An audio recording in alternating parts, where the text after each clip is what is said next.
So this is where all the cool kiddies come to talk about their buoys and swim in the Newcastle Harbour this Australia Day.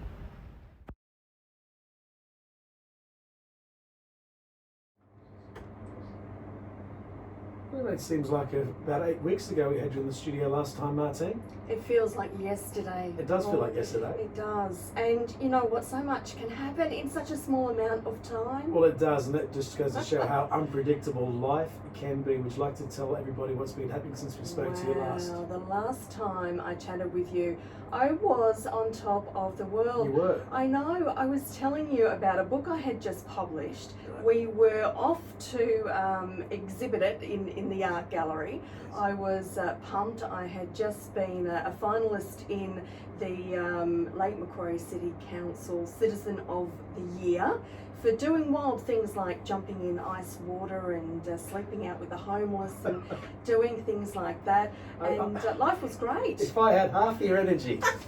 But then it all come crashing down. Look, as it does. I was also, if you remember, I was celebrating 20 years of having breast cancer. I had breast cancer as a 24-year-old, and I co-founded back then Dragons Abreast, which is a local group that's still running strong, and 20 years since they've been up and going. And every year, and I encourage all women everywhere to go and get their ultrasound. I pop along like I do every year. Guess what? Dum. Yeah, not one breast cancer, not two, but 3 breast cancers. Three breast cancers had grown, surprise, surprise, since my last mammogram, ultrasound. 12 months before? 12 months before, and I'm only 44. My God. I know, totally different breast cancer to the other breast cancer 20 years ago. So can you elaborate more on So what not the a difference was? recurrence. Not a recurrence. Yeah. So I have hormonal breast cancer, so it's not the ones in my family. Keeping in mind, I have 5 aunts that have breast cancer, 5 of them. So this is not the genetic type that I have. This is my very own ones that I've created myself from my own hormones. So you are genetically predisposed to having breast cancer, I am. but you also managed to squeeze this one in as well. Yes, I've developed these myself. So the first breast cancer, it has nothing to do with that one. This is its very own.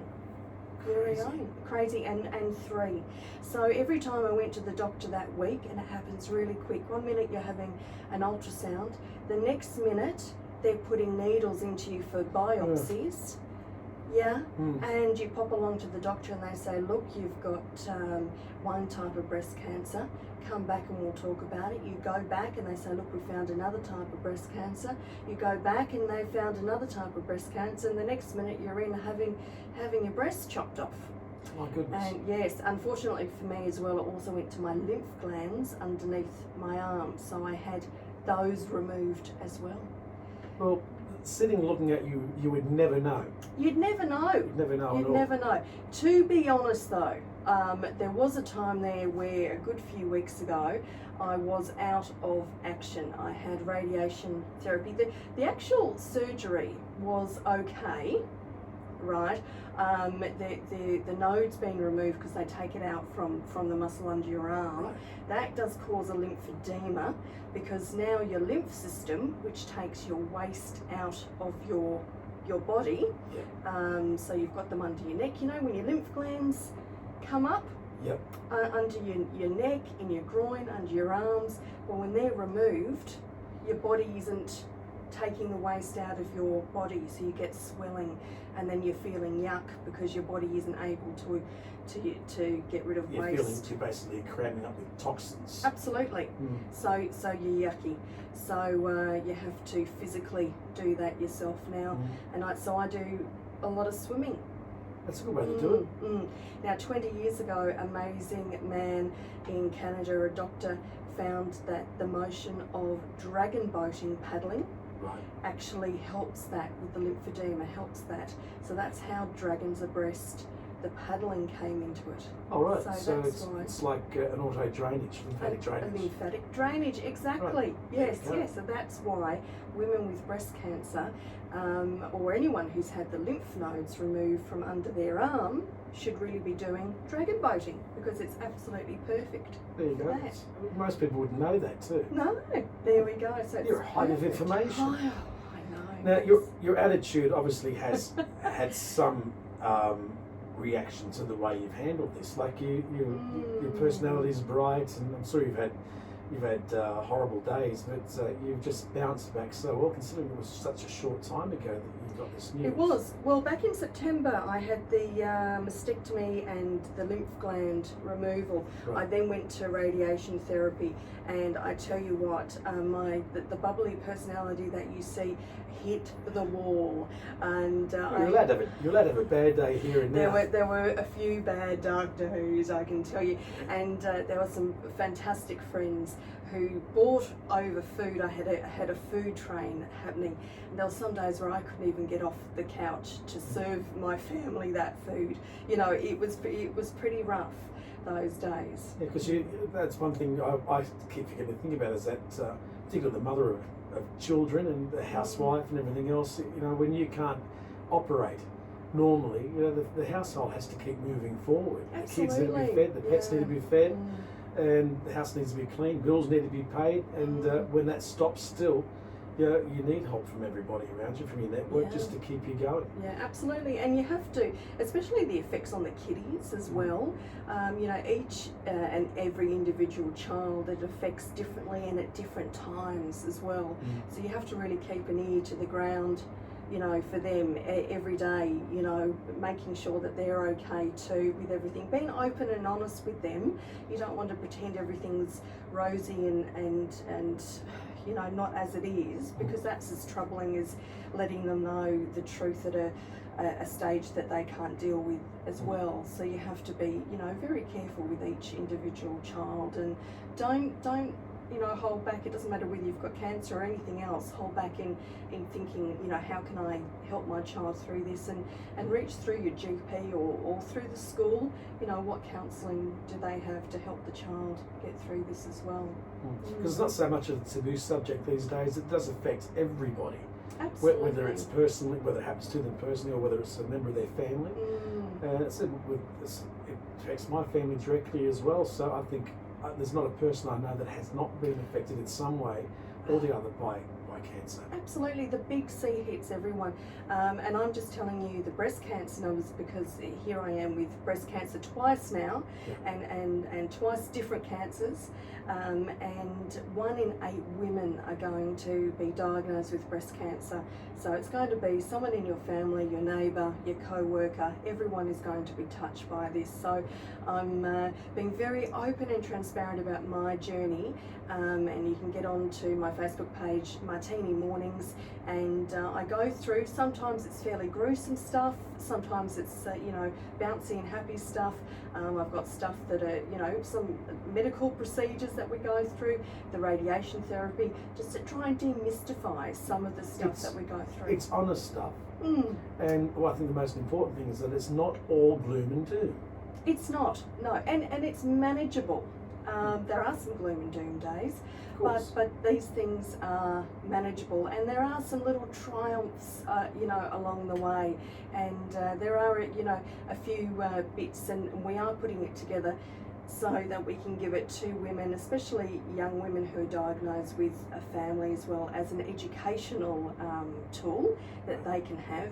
Not every woman's journey or men's journey is the same. This is just my journey of the ups and downs of my breast cancer journey, and you know, there are some fun bits in it. Of you know, there's a bit there where I can't wear a bra, but I've got to go to a work meeting. You know, what are my engineering possibilities there? You know, so there are bits there that are fun, that are takeaway, and trying to regain some of my life back. And then thinking about, which has led me to have a chat with you today, is things that you're told might be taken away from you. So I'm thinking about and being told about different treatment options in the future. Right. You know, whether I am going to have a double mastectomy in the future. Am I Yeah. going to have more nodes taken out from under my arms, which might restrict me from swimming, for instance? Yes. So suddenly when you're told you can't do things, you suddenly want to do them, don't you, Paul? Exactly. I know. So I thought, well, I better swim the Newcastle Harbour. That's quite a feat of a thing to do. It's like it's our version of the English Channel. Not quite as big. With sharks. I know there's a few in there. Absolutely, with a few bull sharks to boot. Yeah. All right, so when is this happening? This is Sunday. This Sunday? Yes. So my oncologist gave me the clearance to go in to start swimming again, Right. and move my arms, because I couldn't go near chlorine for a while because of the radiation treatment, but also the radiation treatment that I had, I did breath hold so that it minimised the damage done to my heart muscle and my lung muscle, and it also damaged my esophagus and my stomach as well. You've been in the wars, woman. So you're going to swim That's it. across the harbour from Stockton to Queen's Wharf Queen's Wharf. this Sunday. This Sunday. What time? 10 o'clock we kick off from Stockton Ferry. Okay, now everybody heading for you. That's Australia Day too, isn't it? Yeah, so it's the Australia Day event. Yeah. Right, yeah. So if you're not doing it, no plans, go in and cheer her on. Whichever side you can either. I guess you could cheer her off from Stockton and have enough time to drive all the way around to Newcastle. That's what my family's hoping to do. Or catch the ferry across. Yeah. And obviously someone's going to guide you across as you're going there. You're gonna Absolutely, yes. So Stockton, all the lifeguards, all Yeah. the Stockton Surf Life Saving Club are going to be giving up their day to, form a nice barrier there, look out for sharks, stop the coal boats Yep. for a couple of hours, and stop the tugboats and That's any nice other, of them. Yeah. You'd want that to happen, wouldn't you? And keep an eye out for the sharks.